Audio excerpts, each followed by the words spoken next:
오늘 저희가 읽기는 20절, 21절까지만 읽었지만 오늘 본문이 8절서부터 27절까지인데요. 그 내용을 간단하게 살펴보면 여리고 성을 점령하는 그 내역을 이야기하고 있죠. 점령할 때 어떻게 했느냐. 어제 말씀드린 것처럼 전쟁으로 이긴 것이 아니라 매일 한 바퀴를 돌았습니다. 매일 한 바퀴를 돌고, 그리고 마지막 7일째 되던 날 이제 7바퀴를 돌게 되죠. 7바퀴를 돌았는데 그 성이 무너질 때는 언제냐? 6바퀴를 다 돌고 마지막 7바퀴를 돈 다음에 함성을 지를 때 그 성이 무너진 이야기를 합니다. 우리가 방금 읽었던 내용이 바로 그 내용이죠. 자, 그런 내용을 이야기하면서 끝에 23절부터 25절까지는 그 여리고에 살고 있는 그 라합의 가족을 살립니다. 그러니까 기생 라합의 가족이 살게 되는 그 전에 내용은 이제 우리가 전 본문에서 이야기했죠.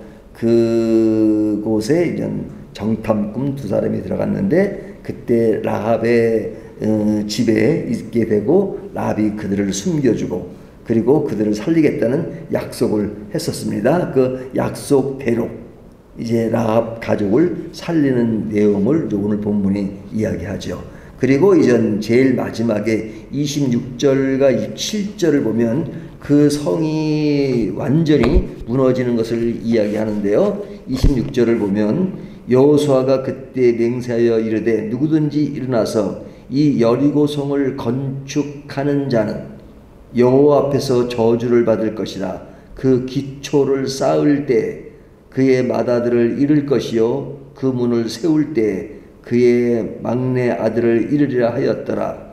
여호와께서 여호수아와 함께 하시니 여호수아의 소문이 그 온 땅에 퍼지니라.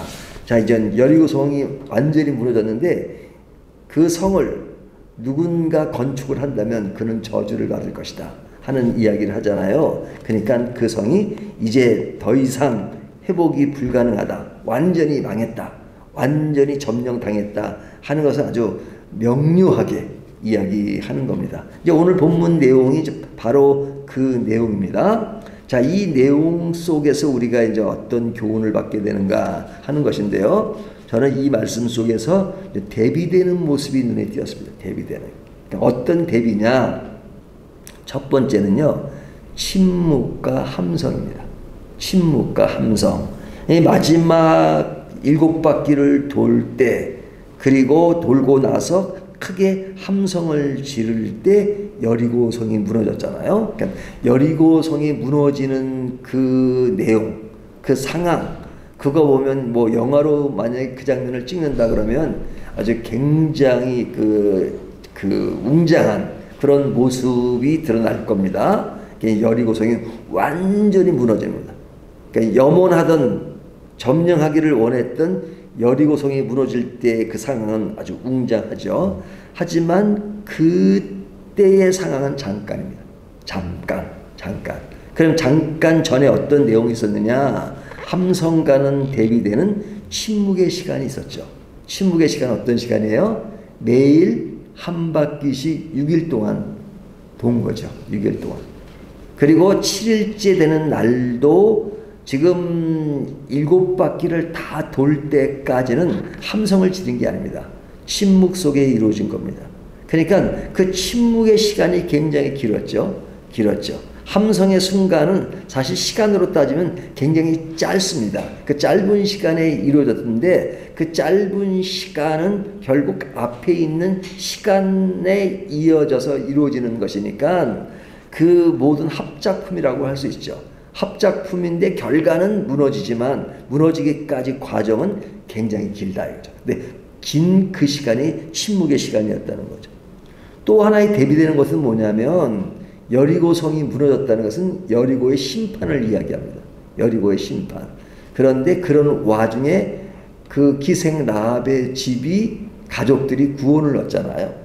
그러니까 여리고성이 무너지는 것과 대비되는 기생 라합의 집이 가족이 구원을 얻는 심판과 구원이 대비되고 있습니다. 자, 그렇다면 이 대비되는 편에서 우리가 생각할 수 있는 것이 무엇인가? 늘 반복되는 말씀이지만 구원은 심판의 배경 속에서 이루어지는 겁니다. 심판의 배경 속. 그러니까 우리는 어떤 구원에 대한 감격, 기쁨 그런 거 있잖아요. 근데 구원에 대한 그 감격은 사실은 심판이 이루어지기 때문에 가능한 것입니다. 우리가 이제 살다 보면 진짜 악하고 그리고 공정하지 않고 억울하고 그런 일들이 있을 때 또 경험할 때 그런 생각을 하잖아요. 자, 이 정의가 살아있는 것일까? 뭐 이런 생각하잖아요. 하지만 억울한 일을 당하는 사람은 굉장히 힘들죠. 근데 그 일이 해결되고 알아주지도 않을 때 굉장히 고통스러울 때가 있잖아요. 하지만 그것의 끝이 있고 그런 것들이 다 공정하게 평가가 내려지고 판정이 내려지고 심판이 이루어지고 그리고 무엇이 옳은 것인가가 밝혀질 때 그때 우리가 그것을 구원이라고 말할 수 있죠. 그러니까 우리가 이루는 구원은 지금 현재 그리스도 안에서 십자가를 통해서 구원을 얻은 완성된 구원이지만 그러나 완전한 새하늘과 새 땅은 그때 이루어지는 겁니다. 천국, 온전한 천국은 그때 이루어집니다. 그래서 제가 늘 강조하잖아요. 신학적인 용어 두 단어를 많이 얘기하잖아요. 그것이 왜? already. 우리는 이미 구원 얻었다. 이미. 그러니까 우리의 구원은 완전한 구원입니다. 하지만 완전한 그 천국이 이루어지는 새하늘과 새 땅이 이루어지는 것은 아직은 not yet. 아직은 이루어지지 않았다. 그래서 이 구원이라는 것은 not yet과 already의 어떤 결합체예요.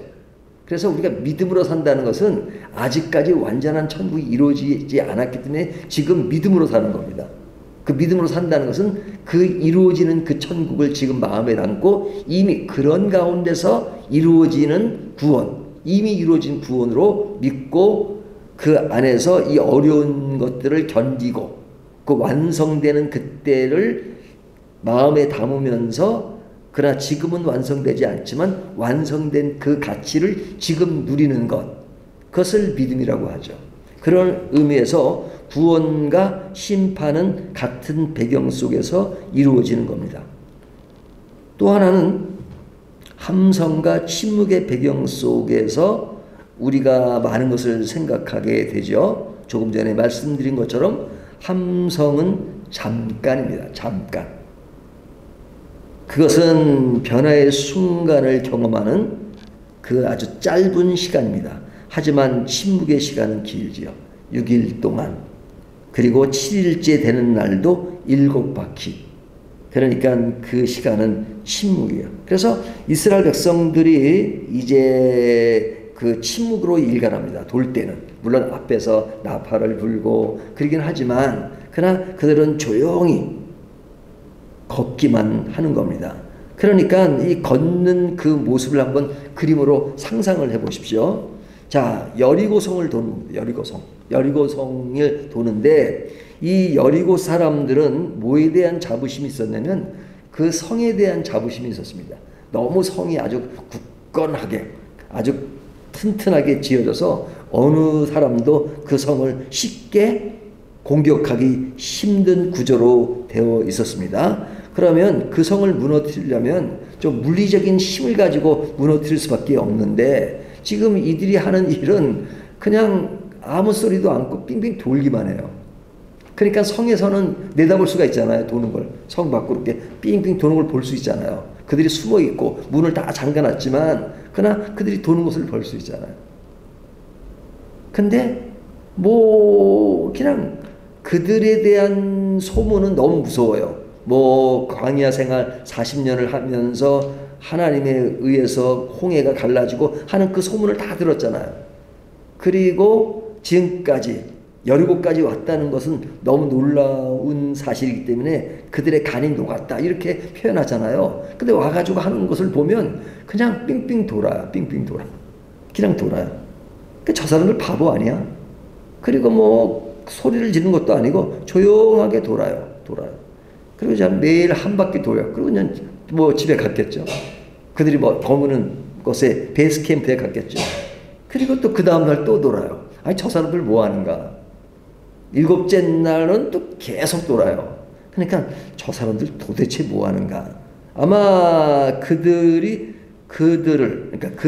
여리고 사람이 이스라엘 사람들을 그런 상황을 보고 조롱했을 것입니다.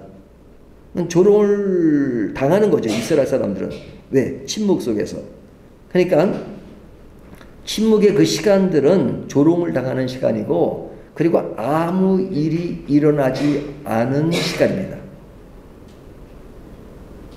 그래서 침묵은 마치 패배한 것처럼 보입니다. 침묵은 그냥 아무 일이 일어나지 않는, 그냥 너무너무 평범한 그 시간처럼 보입니다. 하지만 승리의 맥락에서 보면 그 침묵은 패배가 아니라 승리를 위한 인내 시간입니다. 인내입니다. 인내. 승리를 위한 인내의 그 시간, 이것을 침묵이라고 말할 수 있습니다. 하나님이 하시는 전쟁의 결과는 승리죠. 하지만 그 승리가 이루어지기까지 우리에게 무엇을 요구하세요? 침묵을 요구하십니다. 우리가 이 본문을 보면 우리가 어디에 관심을 많이 가져요? 함성을 지르고 공격해서 여리고성을 무너뜨리고, 이스라엘 백성들이 여리고를 이기고 승리했다 하는 어떤 승리에 강조점을 둘 때가 참 많잖아요. 근데 그 승리는 최종적으로 하나님이 주시는 그런 결과니까 너무너무 감사한 거죠. 우리는 그 순간을 기다리고 또 바라고 소망합니다. 하지만 우리가 분명히 인식해야 될 것은 그 전까지의 침묵의 시간이 얼마나 중요한가. 하나님은 그 침묵의 그 시간을 우리에게 중요하게 여기십니다.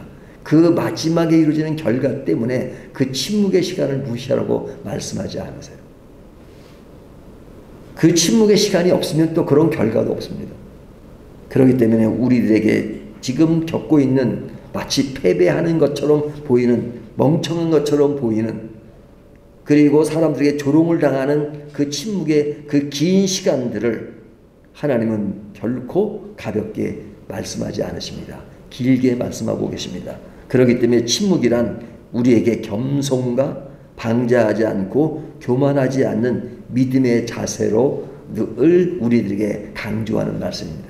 그런 의미에서 우리에게 함성만큼 중요한 것은 침묵이고, 또 구원의 감격만큼 중요한 것은 그 안에 벌어지는 심판의 내용입니다.